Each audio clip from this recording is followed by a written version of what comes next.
Olá, pessoal, tudo bem?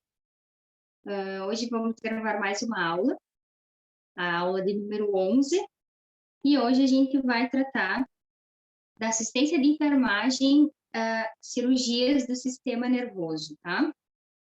Então, vamos conversar sobre algumas das cirurgias, né, realizadas, tá? Nem todas eu já pude presenciar, então, algumas coisas a gente vai estar conversando, mas não temos, assim, uma visão, talvez uma experiência quanto a isso, tá bem?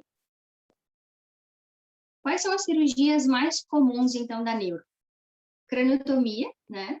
Onde elas são realizadas para tratar muitas doenças neurocirúrgicas, entre elas podemos citar hematomas, né? Os aneurismas, traumatismos cranianos, ressecação de tumor, PIC, que é a pressão interna craniana, DVE, que é a derivação ventricular externa, e a DVP, que é a derivação ventricular peritoneal.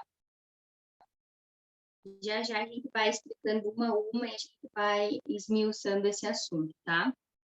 A cirurgia do cérebro, ela é realizada para o tratamento de tumores cerebrais, como a gente já falou, sangramentos, que a gente classifica como as hemorragias, né, ou coágulos de sangue, resultante de lesões, que são os hematomas subdurais ou epidurais, né, fraquezas nos vasos sanguíneos, que são os famosos aneurismas cerebrais, danos aos tecidos que cobrem o cérebro, né, uma contusão quanto a dura mater, bolsa de infecção no cérebro, que seriam os abscessos cerebrais, dor intensa facial ou dos nervos, né, que é a neuralgia do trigêmeo ou tiques dolorosos, tá, que é nada mais que a compressão desses nervos.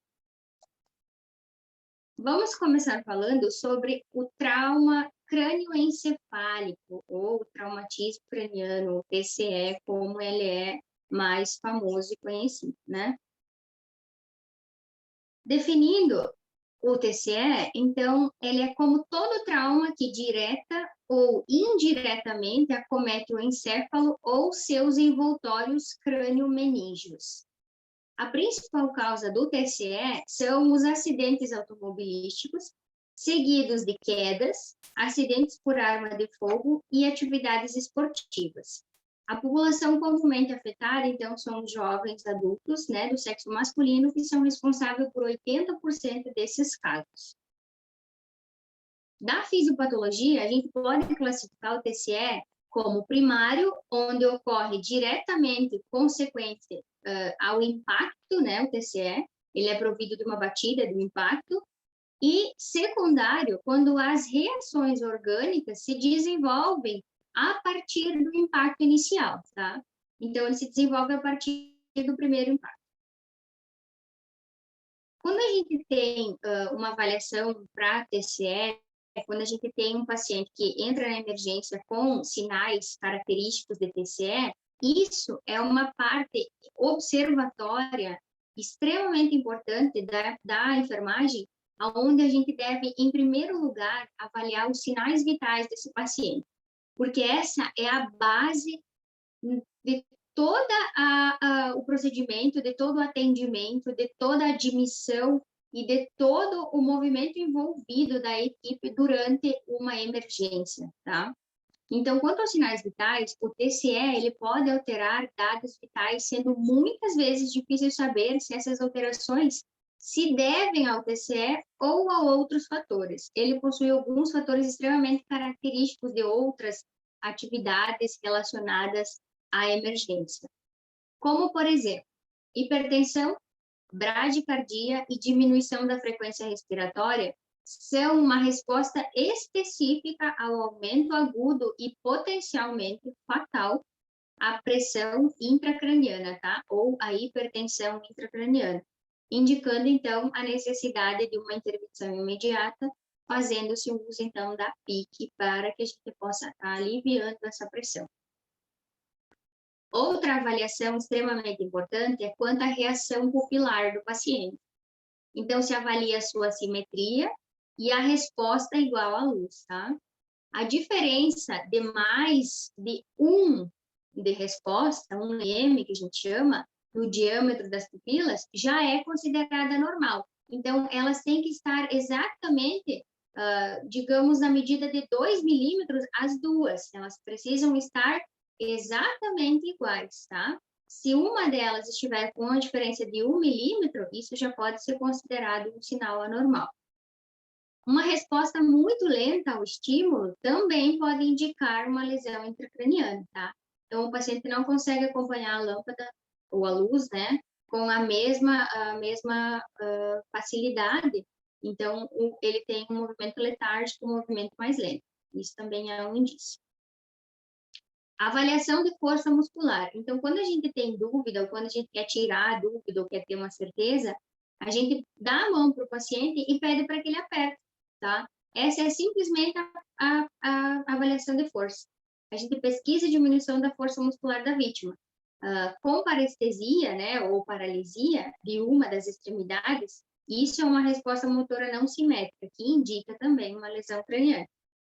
O objetivo desse exame neurológico é determinar a presença da lesão cerebral, sua severidade e uma deteriorização neurológica. Lembrando que, para avaliações da escala de coma de Glasgow, com um índice igual ou inferior a 9, então deve-se solicitar a presença do médico no local da ocorrência, né?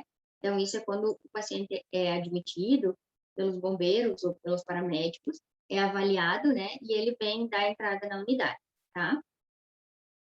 Vamos falar um pouquinho já da escala de Glasgow. Independente da escala de coma de Glasgow, o paciente é considerado com TCE grave se apresentar qualquer das seguintes situações: assimetria de pupilas, assimetria motora, então, onde um lado ele tem força e o outro lado ele não tem, fratura do crânio com perda de líquor ou exposição de tecido cerebral, então o paciente apresenta sangramento otológico, sangramento nasal, sangramento ocular, né? Deteriorização neurológica, onde a queda de 2 ou mais pontos na escala de Glasgow, ou cefaleia intensa, ou aumento de uma das pupilas, ou desenvolvimento de paresia assimétrica, né? E também fratura com afundamento do crânio. Então, onde o paciente tenha obtido um trauma e tenha esse afundamento visível, né? Classificação de gravidade. Então, como a gente classifica? Segundo a escala de Glasgow, o paciente com TCE leve, ele tem entre 14 e 15 pontos na escala de Glasgow. O paciente com gravidade moderada, ele apresenta de 9 a 13 pontos na escala de Glasgow. E um paciente com TCE grave apresenta a escala de Glasgow de 3 a 8 pontos, tá? Aqui, então, a nossa escala de Glasgow. Como que a gente faz esse score, como que a gente faz essa pontuação para saber se o nosso paciente é leve, moderado ou grave, né? Então, lá vai as variantes. A gente vai pela abertura ocular. Então, ele responde bem, responde a dor, responde, não responde.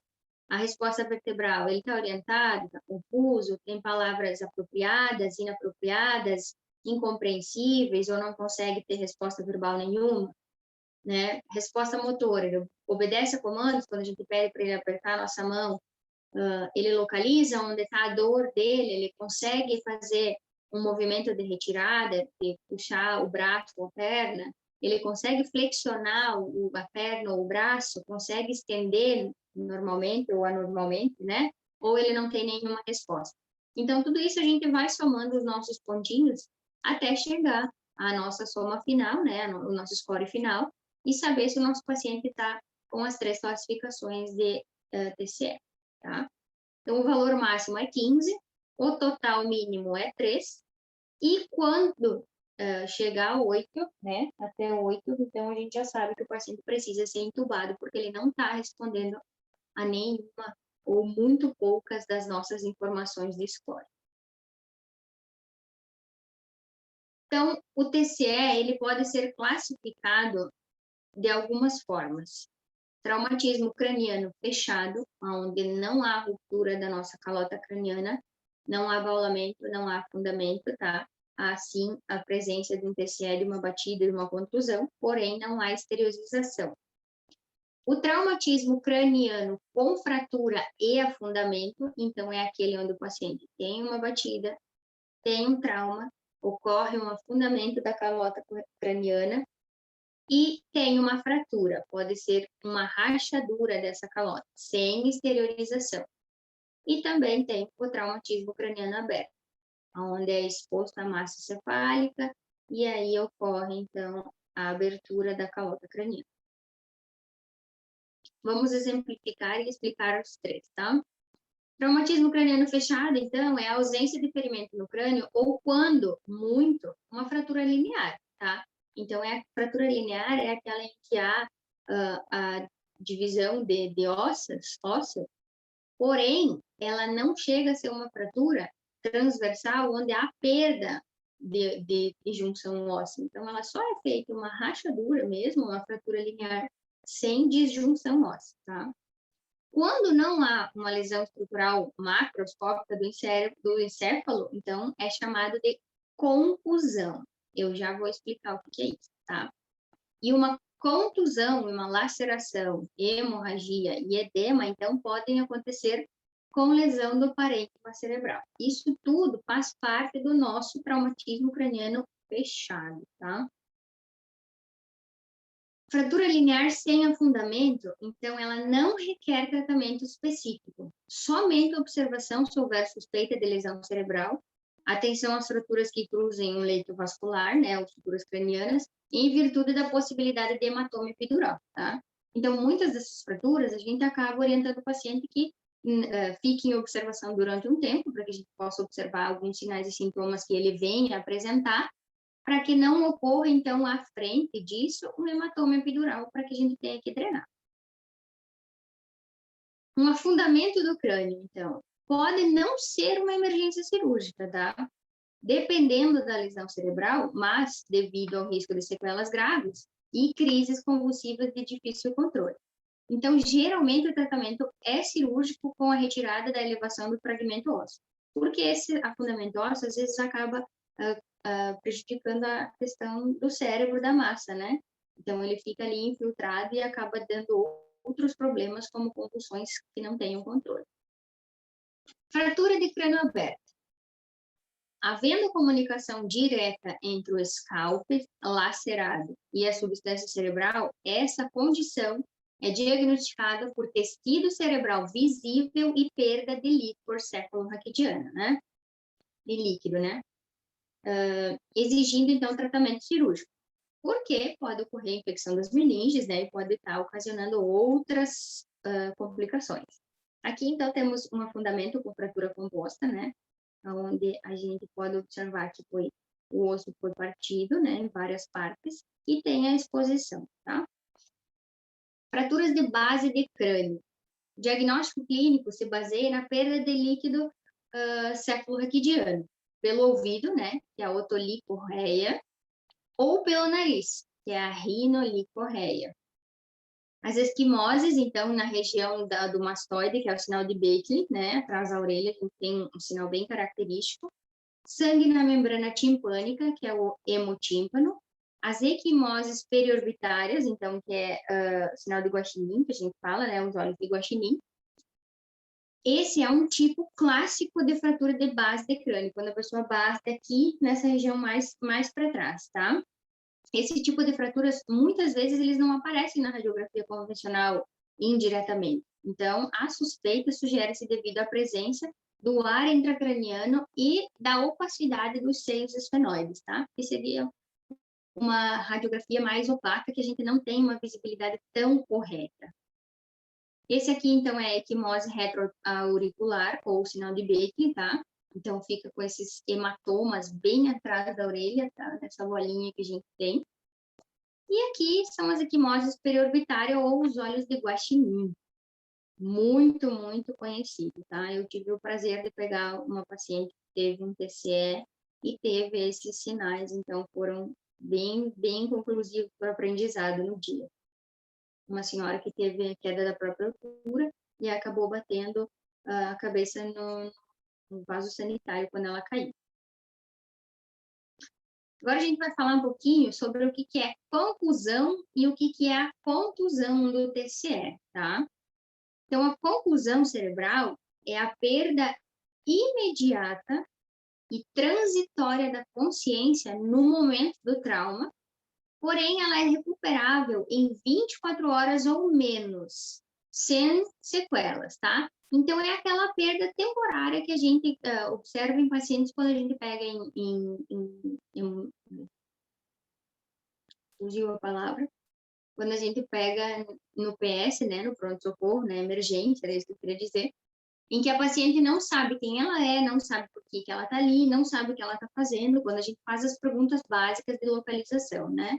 E logo após ela já começa a falar e ela já começa a lembrar, então, de tudo o que aconteceu, tá? Então, isso é uma conclusão cerebral. Acompanha-se de amnésia retrógrada e pós-traumática. Não há alterações estruturais e histológicas. Geralmente é mais intensa logo após a lesão e não causa lesão do parênquima cerebral. Pode ser acompanhada de diversas anormalidades autonômicas, incluindo bradicardia, hipotensão e sudorese, e o diagnóstico é essencialmente químico. Então, isso é possível visualização rápida, tá?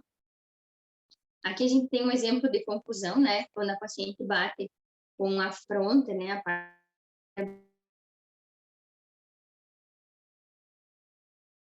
minutos, né? Sem saber aonde ela tá, sem se localizar, sem conseguir se explicar direito, tá? Outra coisa, então, separando a conclusão, é a contusão cerebral. O que é uma contusão cerebral? São lesões traumáticas focais superficiais causada pelo atrito entre o cérebro e o crânio no momento do trauma. São muito comuns na face orbitária, lobos frontais, na região anterior do lobo temporal. Geralmente apresentam lesão parenquimatosa com graus variáveis de hemorragia, edema e necrose. Ocorrem déficit neurológico que persistem por mais de 24 horas. Não costumam deixar sequelas importantes, mas podem originar focos epileptogênicos, ou seja, podem dar convulsões, e resultar em anosmia, né? Que é a perda de cheiros, né? Por lesão do bulbo e dos nervos olfativos, tá? Um padrão de ouro para esse diagnóstico, então, seria a ressonância magnética. Quando um paciente chega na unidade com suspeita de TCE, a primeira avaliação do doutor é saber se é uma conclusão ou se é uma contusão, tá? Porém, como via de regra, ele vai ficar na observação, a gente sempre pede uma ressonância magnética para retirar todas as dúvidas, tá? Quando o diagnóstico é confuso, como, por exemplo, a gente não sabe se o paciente bateu atrás, posterior ou na frente, né, anterior, então a gente acaba pedindo a questão de ressonância só para motivo de desencargo mesmo, tá? Aqui, então, a gente tem uma contusão, né, onde a gente observa em que o cérebro bate com as paredes, tá? E ocorre um alargamento dessa parede cerebral. A gente pode observar que ficam áreas com hematomas, tá? Bem disformes, bem certos, onde a gente pode observar, né? Que são aqueles lóbulozinhos brancos aqui da imagem, e esses roxinhos aqui, onde eles já evoluíram para um edema de contusão, tá? Quais são, então, classificados os TCEs? Eles são a principal causa de morte em jovens, tá, gente? Porque os acidentes automobilísticos, a maioria acontece com jovens, né? Não que seja via de regra, mas são causas mais frequentes, né? Então, dos fatores mais importantes para que ocorra o TCE são os acidentes automobilísticos, as quedas e as agressões, né? Entram em atrito, em brigas e pancadas e porradas, né? Então, acabam gerando um TCE possível, tá? Um TCE, então, a cada 15 segundos, né? A principal causa de morte. Um óbito a cada 5 minutos por TCE e uma sequela a cada 5 minutos, né? Um dado bem importante e bem interessante, né? Outro Craniotomia, então, outra parte da cirurgia de craniotomia realizada, então, é o hematoma subdural, né? Que ele é localizado entre a calota craniana e a membrana mais externa de revestimento do cérebro. Ocorre de entre 1 a 3% dos TCEs, o hematoma, né? São lesões associadas às fraturas, que laceram uma das artérias ou veias meníngeas. Em geral, a perda de consciência logo após o trauma, com recuperação após alguns minutos ou horas. Entretanto, posteriormente, o paciente começa a ficar letárgico, ocorre a deteriorização neurológica, podendo haver, então, herniação cerebral se não tratada. Alterações pupilares, a hemiparesia contralateral ao local da lesão, ou seja, se eu bati no lado direito, então eu vou ter hemiparesia do lado esquerdo, né? Sempre vai paralisar o outro lado, isso é via de regra também quando tem hematoma. Então, são lesões associadas a alterações do nível de consciência, são os achados mais comuns do exame físico, justamente a hemiparesia ser sempre do lado contrário. E então é feita uma cirurgia para a drenagem do hematoma, que é o tratamento de escolha, tá? Quando a gente tem um paciente com TCE, ele fica na observação e aparentemente ele tem melhora dos sinais clínicos, quando ele recupera a memória, ele começa a conversar com você, que ele começa a explicar, observa-se assim uma rápida evolução quando tem um hematoma epidural, aonde o paciente começa a ficar extremamente letárgico, ele começa a não falar mais coisas com coisas, assim, ele fica muito confuso, ele não sabe aonde ele se encontra, e aí você começa a perceber que o paciente está entrando em um outro estágio, onde precisa de uma emergência, né, de uma intervenção cirúrgica para drenar este hematoma que está pressionando o cérebro, né? Aqui, então, temos um exemplo de hematoma, né, epidural, onde ele ataca bem a parte da dura mater, que é a nossa massa cinzenta, né, próximo a ela. Ele faz um coágulo sanguíneo ali e começa a fazer pressão, causando algumas outras consequências.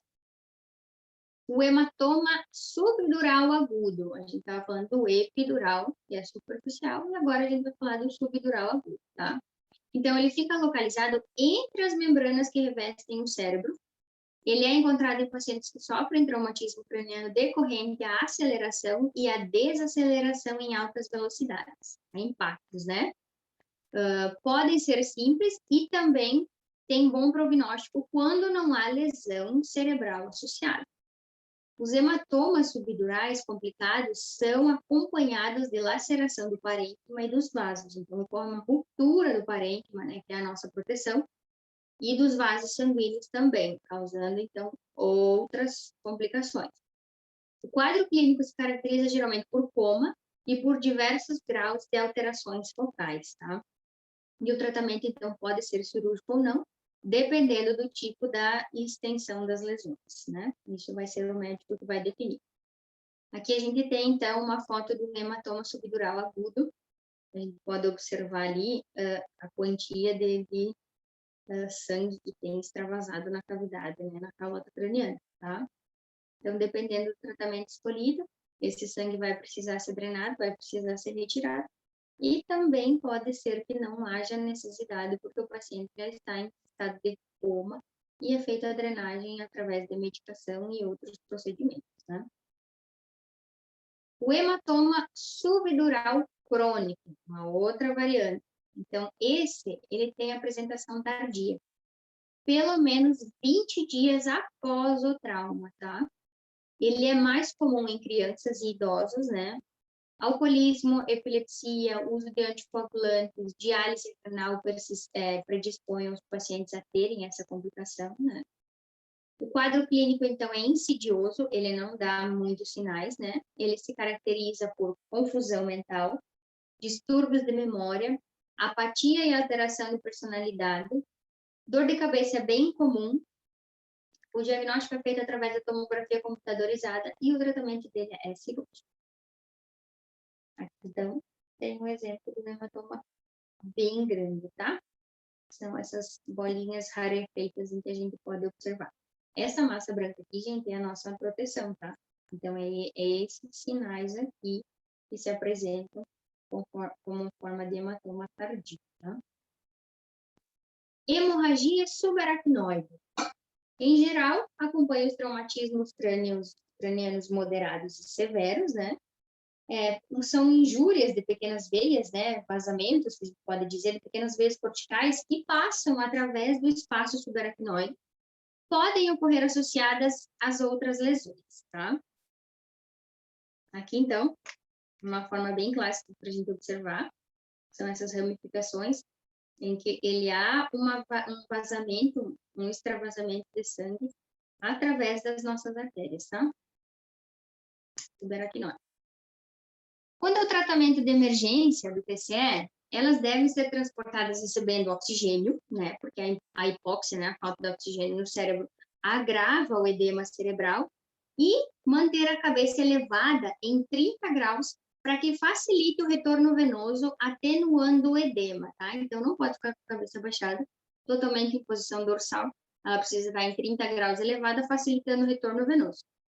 Havendo um ferimento, então, a gente tem que baixar a cabeça, porém, sem exercer pressão no curativo, pois, em caso de fratura no crânio, a compressão pode levar o cérebro com fragmentos ósseos, agravando o quadro, né?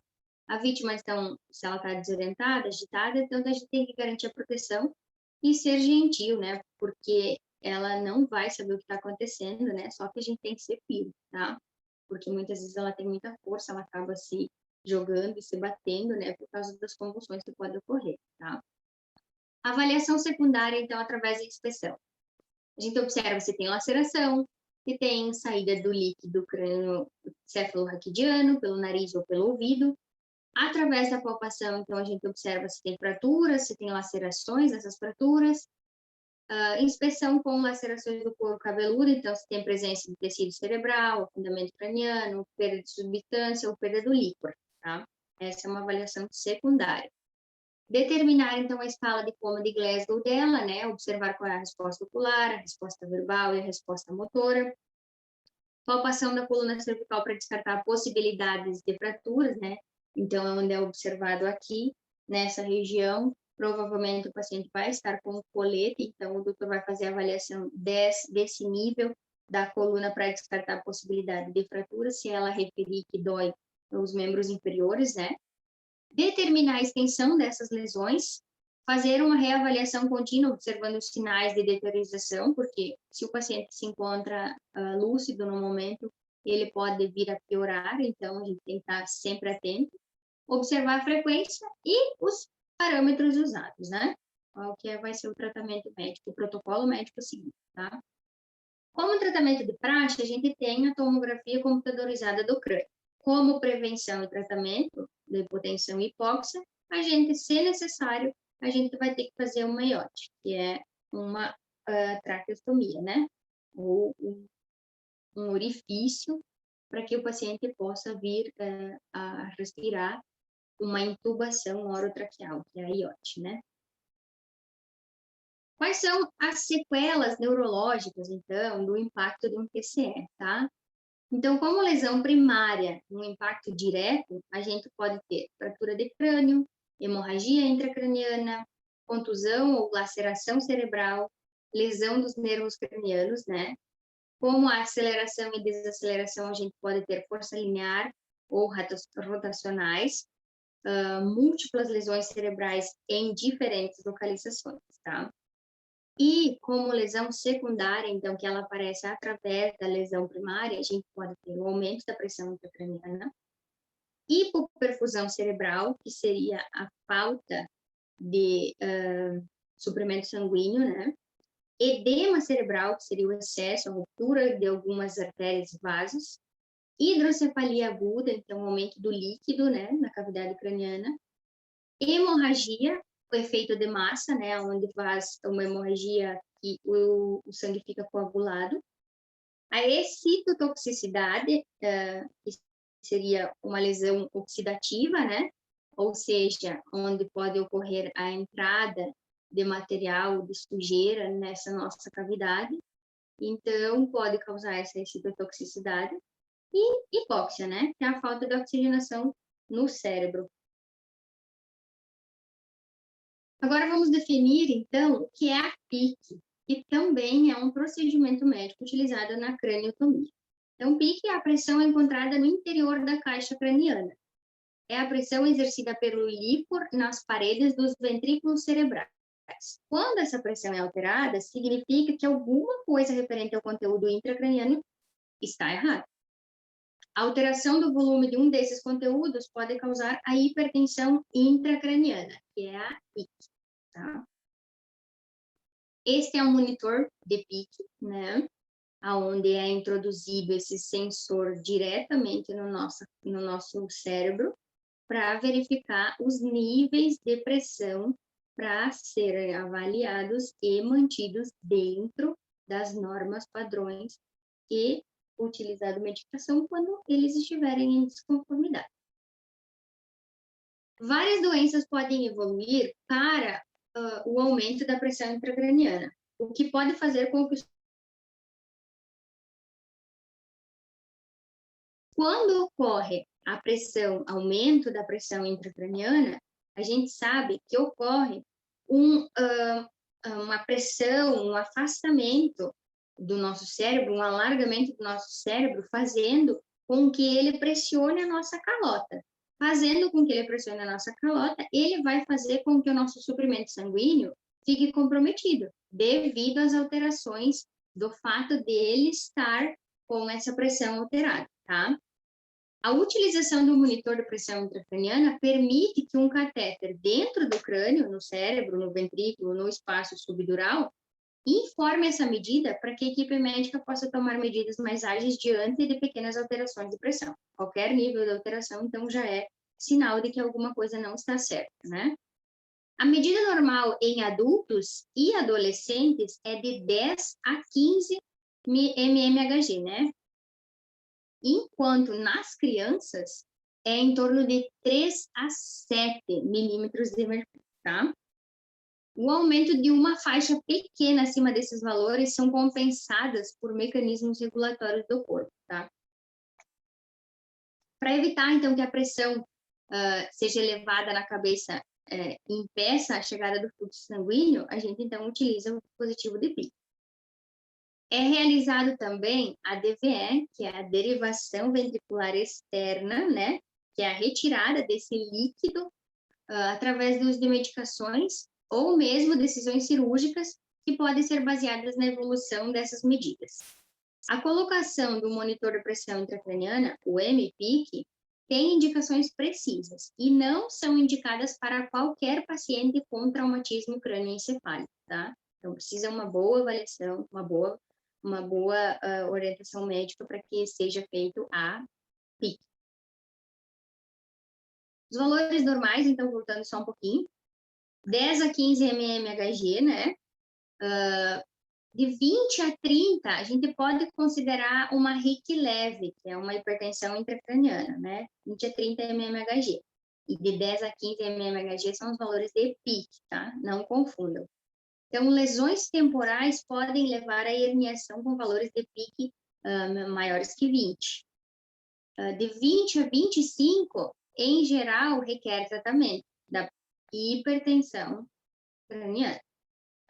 E acima de 40, então a gente considera uma hipertensão grave com risco de morte. Quais são os sinais e sintomas, então, da PIC, né? Cefaleia, náuseas, vômito, aumento da pressão arterial, capacidade mental reduzida, agravamento da confusão mental em relação à hora, localização física e as pessoas, visão dupla, pupilas que não respondem à mudança de intensidade da luz, respiração superficial, convulsão, perda de consciência e coma. As causas, então, da hipertensão intracraniana. Podemos dizer que elas são primárias, secundárias ou pós-operatórias, né? Então, das primárias, a gente pode ter um tumor cerebral, um trauma, uma hemorragia, um AVE isquêmico, uma hidrocefalia, uma hipertensão intracraniana idiopática ou benigna, né? Não se sabe a causa, mas que ela não interfere, ela não é maligna, entre outras, né? Nas secundárias, que seriam as extracranianas, a gente pode ter obstrução das vias aéreas, então pode levar a um aumento da pressão intracraniana, hipoxemia ou hipercarbia, né, que é a falta de ventilação, ou hipoventilação, hipertensão, dor, tosse, né, ou hipotensão, com hipovolemia ou sedação. Postural, então, quando a gente faz uma rotação da cabeça, a gente sente uma pressão muito grande. Uma hipertermia, então, quando ocorre uma febre muito, né, uma baixa de temperatura e uma alta temperatura. Uma crise convulsiva, né, onde o paciente acaba tendo alguns sintomas em que ele pode ser acometido por esse aumento. Drogas metabólicas, né, algum exemplo de alguns antibióticos que a gente utiliza também podem dar aumento da pressão, entre outros como edema cerebral, né, de altitude ou insuficiência do fígado. E pós-operatórios também, né, gente, como consequência. Então, lesão em efeito de massa, né, que é o hematoma, um edema, né, onde pode ocorrer uma extensão, um aumento de algumas partes do cérebro apenas, aumento do volume sanguíneo cerebral, onde ocorre uma vasodilatação, e distúrbios do líquor, né, pode ocorrer o vazamento ou extravasamento, causando, então, o aumento da pressão intracraniana. Agora a gente vai falar da DVE, que é a derivação ventricular externa, né, que é um sistema fechado de drenagem utilizado em procedimento neurocirúrgico. Comumente, ela é utilizada no tratamento e acompanhamento dos casos de hipertensão intracraniana, além do controle da drenagem licórica em pacientes com complicações ventriculares ou tratamentos de hemorragias, tá? É um dos tratamentos indicados para a hidrocefalia. Eu já vou falar sobre a hidrocefalia na sequência. Aqui, então, tem um exemplo de derivação externa de DVE, onde é posto um suporte, né, para o sistema de drenagem. Existe uma régua de medição, tem uma bureta de gotejamento, a linha central do crânio do paciente, né, onde fica o corte, o ponto zero, o clamp, a bolsa coletora e o local para administração dos medicamentos, né? E também tem uma cânula do paciente com a via de monitorização da pressão intracraniana, onde fica o monitor de pique, que a gente fica vendo quais são as medidas.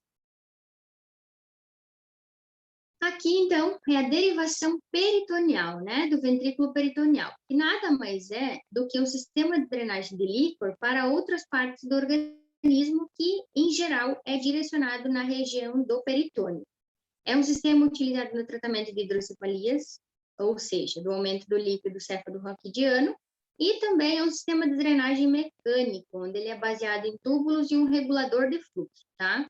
Então, ele é posto uma cânula no crânio, e essa cânula, ela vai direto para a cavidade peritoneal, onde o excesso de líquido, então, ele é drenado para a cavidade abdominal, né, aliviando a pressão intracraniana. Um pouquinho diferente do outro, né? Aqui, então, temos mais um exemplo de drenagens, né? Vocês podem observar nessa imagem aqui, onde tem uma bolsa cheia de líquido drenado, tá? Do paciente. Quais são os nossos cuidados, então, quando o nosso paciente se apresenta com uma derivação, né? Então, o sistema de DVE, ele deve ser instalado pela equipe de neurocirurgia, claro, né? Ele já vem de uma sala pronta com isso. Ele deve ficar fixado num suporte exclusivo, tá? Para que não ocorra nenhuma outra intervenção, para que não ocorra nenhuma outra movimentação, porque ele é de extrema necessidade, de extremo cuidado. Sempre a gente tem que manter o sistema nivelado para que o conduto auditivo externo do paciente responda à altura de 12 a 15 centímetros de água na coluna da medida da pressão intracraniana, tá? Então, naquela medida da pressão, a gente precisa sempre deixar ele na altura do ouvido, tá? Manter, então, a cabeceira do leito do paciente sempre elevada de 30 a 45 graus, né, para que isso facilite o retorno. Não deixar de mudar o paciente de decúbito, então, devido ao uso do catéter de derivação ventricular externa, tá? Cuidado, então, para não desposicionar o catéter durante a manipulação do paciente, principalmente quando estiver na coluna. Então, não há necessidade de medir a PIC do paciente com DVE, pois o limite da PIC já está estabelecido, tá? Então, ele já está programado. Ele não precisa de medição ou verificação.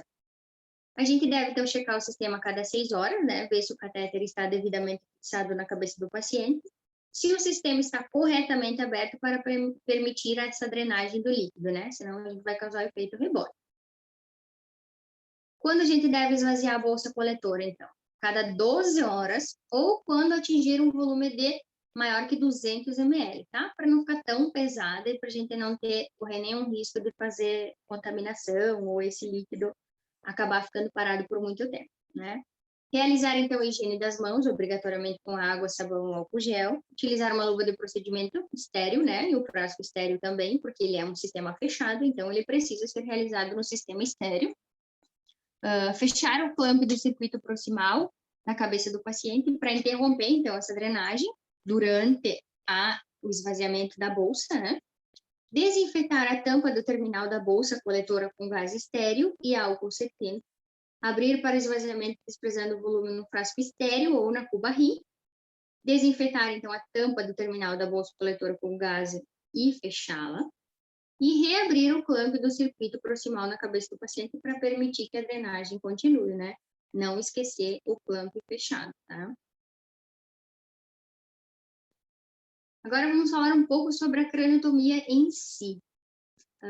Então, o que é a craniotomia? É a retirada temporária de um fragmento do crânio para acesso cirúrgico ao cérebro. Pode ser de pequeno ou grande tamanho, dependendo do problema a ser tratado. Muitas vezes, as craniotomias são nomeadas conforme o osso que está sendo removido, né? Então, pode ser craniotomia parietal, temporal ou suboccipital. As craniotomias na base do crânio, elas são cirurgias complexas e de grande porte. Portanto, elas envolvem uma remoção de uma porção do crânio que suporta a parte inferior do cérebro, onde emergem os nervos, né, cranianos e as veias e artérias delicadas. A craniotomia descompressiva, ela é utilizada em TCE grave com sinal precoce de deteriorização neurológica ou herniação, tá? Onde ocorre um aumento da hipertensão e ela é refratária, tá? Ela não tem correção, ela continua, ela mantém-se. Como que é feita a abordagem, então, para que a gente faça uma craniotomia? Então, é feito um método de abertura do crânio, né? Para remover uma tumoração ou uma descompressão, para ser feita uma drenagem, para ter o controle da hemorragia, né? Então, aqui, as abordagens, então, para que a gente possa designar aonde será o corte, né? Então, tem a supratentorial, a infratentorial e a transfenoidal. E aí, o doutor vai designar em qual lado do nosso cérebro ele vai abrir o nosso cérebro fazendo essa craniotomia, tá? Categorização de acordo com o tipo de cirurgia. Então, a craniotomia. Isso aqui, então, é a derivação ventricular externa, né? Onde a gente já falou sobre o DVE, onde é posto essa derivação na cabeça do paciente e ele é derivado para o externo, né? Para uma bolsa coletora, onde a gente consegue captar esse líquor externamente. E as derivações ventriculares, então, a externa, aonde é feita a derivação para o peritônio do paciente, onde é coletado o líquido no abdômen e depois eliminado pelo corpo, tá? Quanto ao posicionamento para a craniotomia, então, o doente, o paciente, né, ele é posicionado em decúbito dorsal, lateral ou ventral, de acordo com a abordagem clínica ou o gosto do médico, né, que vai operar, o cirurgião, tá? Desde que seja mantido as recomendações de segurança, o doutor é quem determina qual o posicionamento melhor. A cabeça, então, é segura com fixador de Mayfield, né? Que são esses fixadores ósseos que a gente utiliza na cirurgia, tá? São grandes, são bem grandes e bem assustadores esses instrumentos. A craniotomia, então, piterional, tá? Como que ela é? Ela é a mais utilizada para acessar a base do crânio. É feita uma ampla remoção do osso, que permite um grande campo de visão cirúrgico, tá? Então, ele é acesso nas cisternas da base do polígono de Wills, né, que é o tronco encefálico, utilizado para aneurisma cerebral, tumores de base de crânio e patologias das temporais. Então, ele é retirado logo aqui, né, nessa localização aqui, onde permite uma visualização. Não tão no meio, um pouquinho mais na lateral.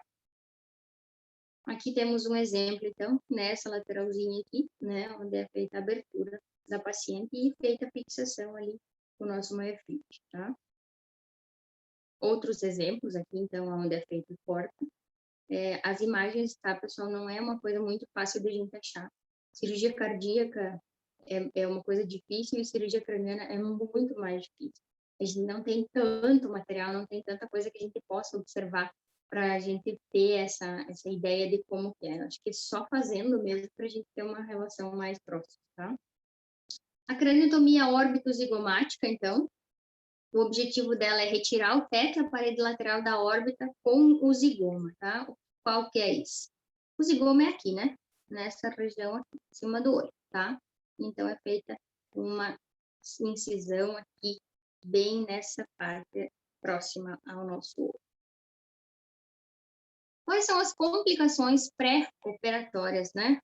Então, aumento da pressão intracraniana, que a gente já falou, um edema, uma tumefação, né? Onde a tumefação é como se fosse uma esponja, onde a gente utiliza, então, o manitol, faz a intubação, né? Ventilação mecânica, e utiliza bloqueador neuromuscular, para que impeça o paciente de que ele tenha tantas reações. Infecções, também muito comuns, onde ocorre a exposição intracraniana ou infecção do sítio cirúrgico, quando a gente consegue refazer ou retratar através de curativos e antibióticos, né? As complicações potenciais devido a ser uma cirurgia de grande porte, então, a gente com certeza vai ter que observar sinais e sintomas de infecção, né? Devido à exposição de cerebral e óssea, ao hematoma incisional, às linhas arteriais e venosas, o dreno e sonda, então isso é quase uma potencial certeza de que a gente vai ter que ficar observando e cuidando dos sinais e sintomas sobre as infecções.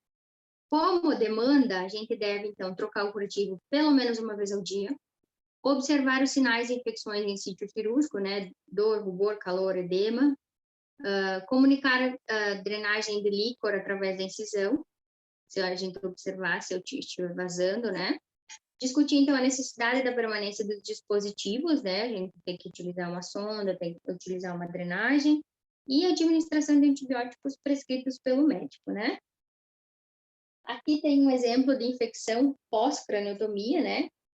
De sinais e sintomas, então, ocorrem alteração do estado mental, que é o sinal mais comum. Muitos apresentam um sintoma na apresentação, embora infecções de ferida por si só não foram incluídas nessa série. Então, dos 26 a 50% se apresentaram evidência de infecção na ferida e na descendência da ferida com material purulento, tá? Outros não foram analisados e não foram citados aqui. Mas mais de um apresentou esses sintomas. Isso é só um dado, tá, gente? A infecção pós-craniotomia, então, são ossos com uma reduzida resistência à infecção pela desvascularização, né, onde a gente é retirado, porque comparável a um corpo estranho, o nosso corpo demora algum tempo para identificar e ele acaba fazendo uma cicatrização anormal, ou primeira, segunda e terceira intenção, tá? O padrão de tratamento da osteíte, né, que é o retalho do osso, então inclui o desbridamento ou o debridamento, o termo é correto os dois, a remoção, então, do osso e descartado, né? Porque esse osso foi rejeitado, então ele não pode permanecer ali. É feita, então, uma cranioplastia, né? Onde é colocado um material acrílico ou de titânio, uma vez que a infecção foi debelada ou foi totalmente retirada, né? Após ela ser tratada. Empiema subdural. Então, é a coleção de pus, né? Empiema é pus. O paciente refere cefaleia e febre, seguida de desenvolvimento rápido de déficit focal, ele não consegue fixar o olho, ele não consegue ter uma nitidez, alteração do estado mental e crises epiléticas. Comumente evidencia uma infecção superficial da ferida e em quase 50% mais de um mês ocorre após a cirurgia realizada, a craniotomia. Complicações potenciais, então, também são trombose venosa profunda, né, TVP, e tromboembolismo pulmonar, o TEP, tá? Então, a gente aplica meias compressivas, administra o Clexane, né, se prescrito, claro que a gente não vai administrar nada sem prescrição médica. A gente vai observar sinais vitais, né, qual é a coloração, se há edema nos membros, e a gente vai fazer alguns exercícios passivos, né, dos membros, para que esse paciente não fique tão parado, evitando a trombose profunda. A úlcera depressão também, então, porque como ela é uma cirurgia extensa, o paciente tende a ficar debilitado por muito tempo e ele tende a ficar deitado na mesma posição também por muito tempo. Salvo que ele está em TCE e que ele está com pique, com certeza ele vai estar em coma, né? Então, esse paciente precisa ser motivado à mudança de decúbito, tem que ser instalado um colchão piramidal ou um pneumático, né? Utilizar, então, Dersane nas proeminências ósseas e ter um bom suporte nutricional para que não ocorra desidratação e a pele do paciente se mantenha íntegra. Outras complicações, então, são a crise convulsiva, né? Então, que se deve administrar o medicamento conforme o médico prescreveu, que são os barbitúricos ou os benzodiazepínicos. Observar sempre se há obstrução de vias aéreas superiores, então, se há obstrução ou possíveis obstruções, aspirar sempre que necessário. Registrar, então, a frequência e a duração dessa crise convulsiva. Verificar, então, os sinais vitais. Fornecer oxigênio suplementar e proteção contra as lesões, né? Quando o paciente tem uma crise convulsiva, então a gente tem que proteger para que ele não bata a cabeça ou alguma outra parte, para que piore, né? Se ele já está em TCE, então a gente acaba fazendo mais um agravamento. Câncer cerebral, bastante falado, né? Bastante conhecido. Ultimamente a gente tem escutado bastante informações sobre câncer no cérebro, né? Devido ao estresse, é um dos progenitores dele. Então, a gente tem dois tipos de câncer, né, de origens diferentes, né? Tem o câncer de Schwannoma, e o câncer de cordoma, tá? Os cânceres, então, de Schwannomas, eles têm origem nas células de Schwann, tá? E revestem os nervos e correspondem a 7% de todos os tumores do sistema nervoso central. Também, eles são os principais tumores dos nervos periféricos, tá? Do sistema nervoso periférico. O tratamento dele é cirúrgico, né? Dependendo do local e do tamanho do tumor. E os cordomas, então, são tumores raros, né? Começam no osso da base do crânio ou na extremidade inferior da coluna vertebral. São tratados com cirurgia, se possível, e muitas vezes seguidas de radioterapia, porque ele é um câncer de forma rara, então ele atinge um espaço maior, né? Ele é mais invasivo. Ele geralmente não se dissemina para outros órgãos, tá? Ele é um câncer mais localizado. Os tumores primários, então, do sistema nervoso central que a gente conhece, são os gliomas, né? São astrocitomas, oligodendrogliomas, ependinomas, tumores do plexo curioide, tumores neuronais, tumores embrionários e os tumores do pineal. Tem os tumores também germinativos, os meningiomas, os tumores do nervo craniano espinhal, os tumores familiares e os tumores celares, que são os das células, tá? A gente vai falar sobre alguns, tá? O glioblastoma. Então, clinicamente, o que é um glioblastoma? Ele causa, é um tumor que causa síndrome de hipertensão craniana, né? Onde o paciente apresenta cefaleia intensa, vômito em jato e edema de papila. Sinais de localização conforme a área atingida, então ele tem hemiparesias ou parestesias, afasias, né? Que é a difícil da fala, e a hemianopsia, né? Hemianopsia. Então, são algumas características do glioblastoma, tá? Crises convulsivas em pacientes adultos não epiléticos devem ser levantar suspeita de tumor intracraniano. Qual que é o tratamento? Cirúrgico, né? Visando a retirada da maior quantidade possível, rádio e quimioterapia. O prognóstico, então, não é o dos mais favoráveis, porque dificilmente um paciente com glioblastoma ultrapassa 6 meses a 1 ano após o diagnóstico. Então, ele é um câncer, um tumor bem invasivo, tumor bem agressivo, e o prognóstico dele não é tão bom, tá? Quanto às metástases cerebrais, quais vias elas podem atingir? A via sanguínea, onde ela é frequentemente alta a partir da meia-idade. Quanto às suas origens, elas podem ser carcinomas broncogênicos, né, como por exemplo a mama feminina, e os melanomas, né, da pele. Um tumor metastático, ele pode ser antes do primário, um carcinoma oculto, e as metástases podem se localizar no osso do crânio e nas vértebras. Quanto às metástases no crânio rapidamente ultrapassam a dura máter, ocorre uma infiltração das meninges, ocorre uma meningite carcinomatosa, né? O tecido nervoso, o cérebro, o cerebelo, então, são raras no tronco cerebral, na medula, devido à diferença de perfusão sanguínea. Então, no tecido nervoso há uma diferenciação de perfusão, então ocorre com muita dificuldade, assim, encontrar uma metástase. Habitualmente, elas são múltiplas, né, as metástases, são bem delineadas, elas podem apresentar necrose, às vezes hemorrágicas, mas geralmente há um edema em torno delas, então elas são bem visíveis. Por que eu coloquei essa parte de decúbito ventral? Então, quando a gente faz cirurgia de cérebro, algumas posições são utilizadas, né, especificamente para a cirurgia de lobo posterior. Então, o decúbito ventral, ele permite o acesso à zona posterior da cabeça, pescoço e coluna, para cirurgias, né, desse porte. Então, é utilizado para cirurgia de coluna cervical, torácica, lombar, para craniotomia parietal, occipital e suboccipital. O doente, então, é anestesiado na mácula e depois é virado de decúbito para que a marquesa seja posto na mesa operatória, né? Então, quanto à posição, o doutor, ele que define, né? Deve definir a posição que ele melhor se encaixa, mas o enfermeiro é quem aplica as estratégias de segurança recomendadas, então, para que a gente possa proteger esse paciente quando a gente for virar, para que a gente não raspe, que a gente não bata as proeminências ósseas dele, para que ele não fique com lesões depois, né? Aqui, então, mais uma foto.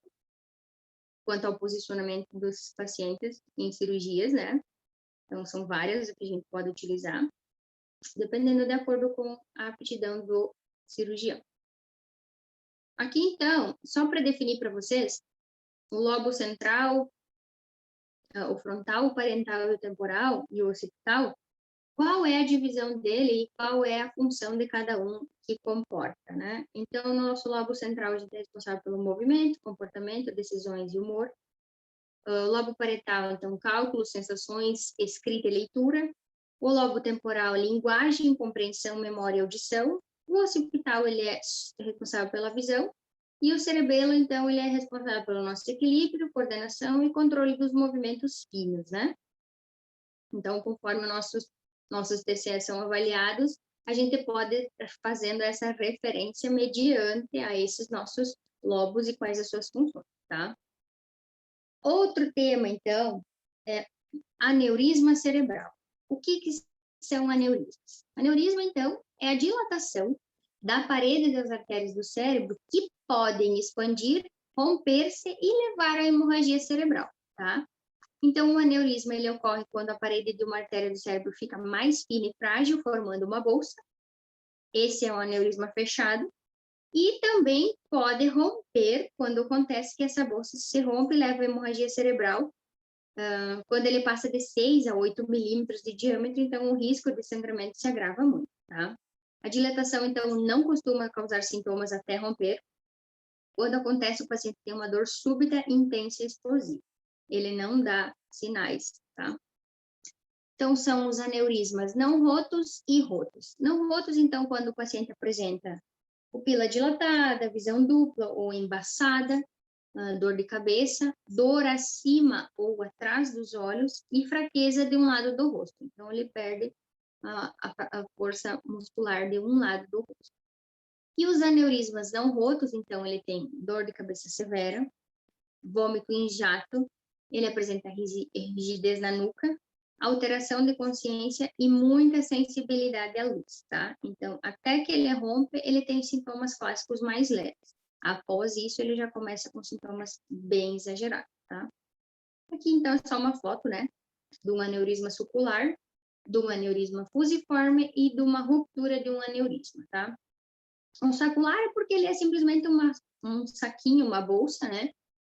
Formada extremamente cheia de sangue, e ele fica ali guardadinho até que ele não rompa e cause, então, um edema cerebral, né? E aqui tem um aneurisma fusiforme, então, que é uma edema que ele não tem forma clássica conhecida. Embolização de um aneurisma cerebral. Então, a embolização é o procedimento que a gente realiza, né? Onde é introduzida uma molinha nesse lugar onde se criou essa bolsa de aneurisma e faz com que esse sangue entre novamente para a corrente e saia fazendo essa drenagem normal, tá? Uma embolização. Quais são as complicações neurológicas, então? Lesões do sistema nervoso central, então pode aparecer durante ou logo após a cirurgia, né? Pode ocorrer, então, hipotermia profunda, uma parada circulatória, pode ocorrer convulsões, né? Entre o primeiro e o quarto dia, então deve ser mantida com anticonvulsivante, tá? Quais são as complicações neurológicas, então? De diagnóstico, o doutor sempre vai solicitar uma CT de crânio, uma CT de crânio, uma tomografia, tá? Para saber qual é a estabilidade hemodinâmica dessa circulação. Tratamento, então, afastar causas metabólicas infecciosas, manutenção adequada da oxigenação e perfusão tecidual cerebral, o controle da volemia, então, tudo que entra e sai, uma terapêutica anticonvulsivante, metabólica e infecciosa são empregadas de acordo com os esquemas habituais, manter uma sedação e analgesia adequada, tá? Agora a gente vai falar um pouquinho sobre espinha bífida, tá? Sobre o que é e como ela ocorre.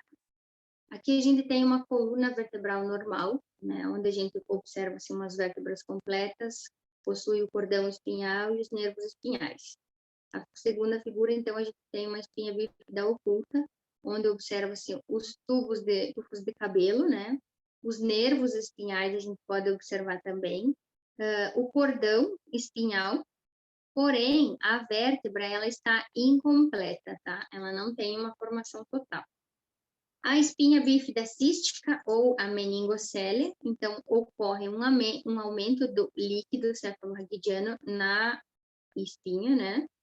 Tem cordão, tem vértebra incompleta, e esse extravasamento desse líquido forma uma bolsa exteriorizada, tá? No nosso paciente, na nossa criança. E a outra imagem, então, é de uma espinha bífida cística mielomeningocele. Então, ela tem o cordão, só que ele é localizado justamente junto com o líquido. Ele tem vértebra incompleta, ele tem nervos espinhais e ele tem esse mielomeningoma lá exteriorizado, tá?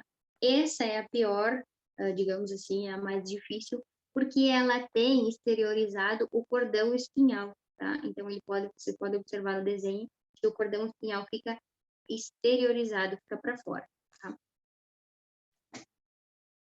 Qual que é a diferença entre espinha bífida cística e espinha bífida oculta? Então, a gente vai falar. Aqui tem uma bolsa fechada, quando ocorre, então, que o tecido nervoso fica acoplado a uma superfície interna da bolsa. Não tem ruptura, não tem abertura e extravasamento dos nervos, tá? Pode observar que ele pode ficar tanto na cabeça quanto no cóccix da criança, tá? Eu tive o prazer, ou o desprazer, de pegar uma criança em que ela tinha uma espinha bífida, porém era bem pequenininha, não chegava a nada a esses tamanhos que a gente está vendo aqui dessas bolsas abertas ou dessa bolsa fechada, tá? Era bem minúscula, graças a Deus. Acredito até que não chegou a se formar uma bífida completa. Era numa gestação gemelar. Aqui, então, a bolsa aberta, né? Quando o tecido nervoso e o tubo neural ficam expostos, então ocorre isso, ocorre o extravasamento e a criança nasce com esta bócio, com essa bola na coluna. Aqui, então, foi uma cirurgia reparadora. Com certeza era uma espinha bífida simples, né? Onde não tinha o extravasamento e pode ser corrigida, porque quando ela tem o extravasamento, quando ela tem os nervos exteriorizados, então ela é um pouco mais complicada, porque afeta outras partes, né? Principalmente esfínteres e movimentos, né? O defeito, então, ele pode ocorrer na região cervical, torácica e na região lombar, onde é a mais comum, tá? A etiologia de onde ela vem, ela é desconhecida. Alguns fatores de riscos estão associados, como fatores genéticos, fatores ambientais, como exposição à radiação, fatores nutricionais, como a deficiência de ácido fólico lá na formação da nossa coluna, né? Então, aqui, a espinha bífida oculta, o que que ela é? Ela é um distúrbio na porção caudal do tubo neural, pele intacta, porém apresenta deformidades dos pés, assimetria dos membros inferiores e distúrbios esfinterianos. Eu vou voltar um pouquinho a imagem para vocês observar aqui, ó, que eu quero mostrar. Ó, se vocês observarem essa aqui, essa paciente aqui, ó, ela tem um probleminha dos distúrbios de esfíncter, tá? E aqui também, se a gente observar, ó, ela tem uma perninha um pouco maior que a outra que tá aqui dobradinha, tá? Então, essa é uma clássica espinha bífida oculta, tá? A meningocele. Então, é a forma mais leve de espinha bífida, com protusão apenas das meninges e líquor para dentro da bolsa. Então, esse acometimento da pele esse acometimento está restrito somente à pele, ossos e dura mater. Então, ele é o mais fácil de correção, porque só criou aquela bolsa de líquor e é fácil de correção, tá?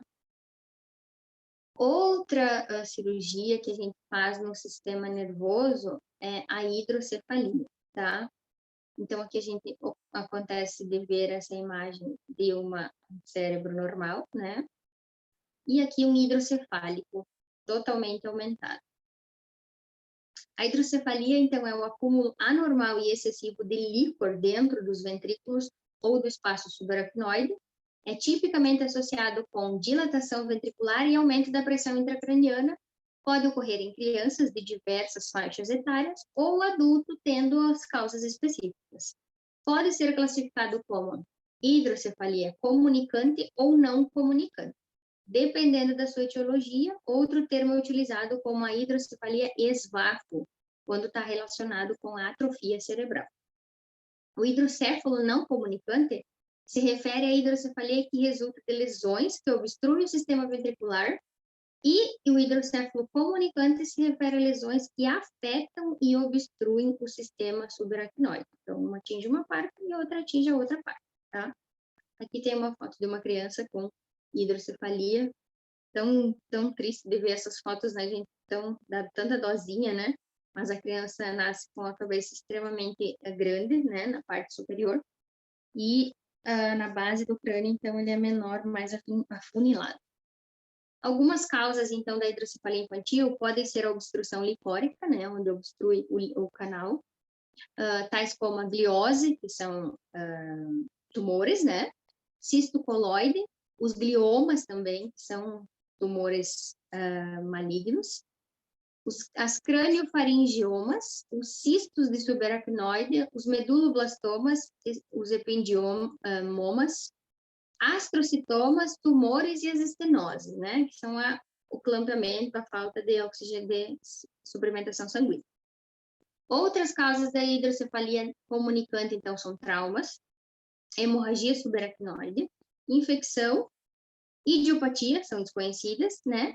E é importante considerar que em crianças prematuras, a hemorragia intraventricular, como o hidrocéfalo pós-hemorrágico, pode ocorrer até 4 semanas após, tá? Então, é um diagnóstico, assim, um pouco mais difícil. Qual que é o tratamento dela? A gente tem que fazer um escoamento, né? A gente tem que retirar esse excesso de líquor com a adoção de válvulas para drenagem para o peritônio ou para o átrio, né? Então, que é a derivação ventrículo atrial, que é uma outra derivação, ou a derivação peritoneal, que a gente já tinha visto logo assim. Existem algumas medicações que fazem baixar a produção licórica, né?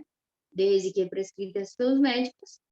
Também é importante salientar que são crianças que necessitam de acompanhamento neurológico intenso, verificação do grau de desenvolvimento, que podem ou não sofrer prejuízo, né? Mas na maioria das crianças que a gente ouviu falar, o que a gente conhece, que têm a hidrocefalia, elas têm um déficit mental, elas têm uma debilidade e acaba sendo dependente total, né, dos familiares e acompanhamento psicológico, tá? Pessoal, então a nossa aula de hoje era isso. É um assunto um pouco mais difícil, é um assunto um pouco mais complicado. Qualquer dúvida eu estou à disposição. Até mais. Tchau, tchau.